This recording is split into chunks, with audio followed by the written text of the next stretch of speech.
Los Angeles City Council members called for an investigation into whether city employees were involved in the January 6 riot at the Capitol building in Washington, D.C. that began as a protest of the results of the presidential election and morphed into an insurrection. Councilwoman Monica Rodriguez introduced a motion Wednesday that would direct all city departments, including from the police, fire and personnel departments, to conduct this probe. She said that city employees, especially sworn personnel, need to be held to the highest standard of conduct.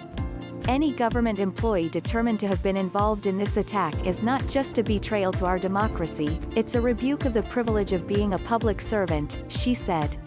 The motion was seconded by Councilmember Marquise Harris Dawson, and referred to the Personnel and Animal Welfare Committee.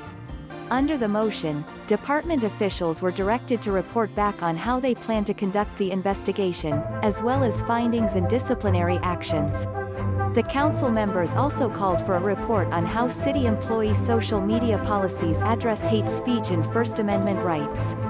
Los Angeles Police Department Chief Michelle Moore on Tuesday confirmed that a department employee was at the Trump rally on January 6, before others there stormed the Capitol building.